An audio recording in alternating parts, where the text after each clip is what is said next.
नमस्कार मित्रांनो, पुन्हा एकदा तुमचं स्वागत आहे इन्फो मराठी 24 या यूट्यूब चॅनलवर। मित्रांनो, आज एक EPS 95 पेन्शनधारकांसाठी एक आनंदाची बातमी घेऊन आलेलो आहे। बातमी आहे EPS 95 पेन्शनधारकांसाठी एक आनंदाची बातमी, पेन्शन भेदभाव संपला। मित्रांनो, काय आहे या बातमीमध्ये नक्की बघूया, पण त्याआधी जर तुम्ही आपल्या चॅनलवर नवीन असाल तर चॅनलला सबस्क्राइब करून बाजूला दिलेल्या बेल आयकॉनला नक्की क्लिक करा। व्हिडिओ जर कामाचा आणि महत्त्वाचा वाटला तर व्हिडिओला लाईक करून आपल्या मित्रपरिवारासोबत नक्की शेअर करा। मित्रांनो, निवृत्ती वेतनधारकांच्या वयानुसार महागाई भत्ता, काल्पनिक वाढ आणि पेन्शनमध्ये वाढ या संदर्भात एक फार मोठी बातमी आली आहे, जी प्रत्येक पेन्शनधारकाने जाणून घेणे अत्यंत महत्त्वाचे आहे। यासोबतच सरकारने EPS 95 पेन्शनधारकांसाठी एक आनंदाची बातमी जारी केलेली आहे।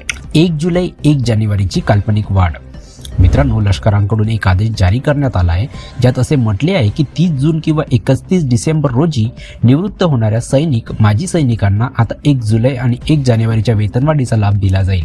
तुमच्या माहितीसाठी आम्ही तुम्हाला सांगतो की DOPT कडून यासंबंधीचा आदेश आधीच जारी करण्यात आला आहे। आता लष्कराने हा आदेश जारी केला आहे।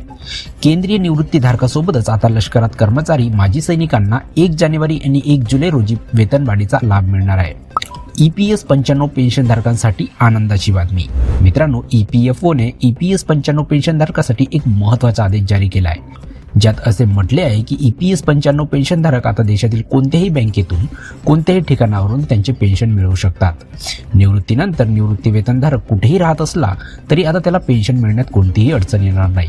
त्याला देशातील कोणत्याही बँकेतून आणि कोणत्याही ठिकाणावरून पेन्शन मिळू शकते। पेन्शन भेदभाव संपला। मित्रांनो, 2006 पूर्वी सेवानिवृत्त झालेल्या सर्व कर्मचाऱ्यांना पूर्ण पेन्शन मिळण्यासाठी 33 वर्षाची सेवा बंधनकारक होती, तर आता 2006 नंतर सेवानिवृत्त झालेल्या सर्व कर्मचाऱ्यांसाठी हा नियम बंधनकारक नव्हता। अशा स्थितीत 2006 पूर्वीच्या पेन्शनधारकांना कमी पेन्शन मिळाली, तर 2006 नंतरच्या पेन्शनधारकांना जास्त पेन्शन मिळाली। मित्रांनो, 2006 पूर्वी एका निवृत्त पेन्शनधारकाने याबाबत सर्वोच्च न्यायालयात याचिका दाखल केली होती। त्यानंतर सर्वोच्च न्यायालयाने निवृत्ती वेतनाबाबत भेदभाव करता येणार नाही असा निर्णय दिला होता। 2006 नंतर जन्मलेल्यांना लागू असलेले नियम 2006 पूर्वी जन्मलेल्यांनाही लागू असले पाहिजेत, असे कोर्टाने म्हटले। 65 वर्षापासून पेन्शनमध्ये 5% वाढ।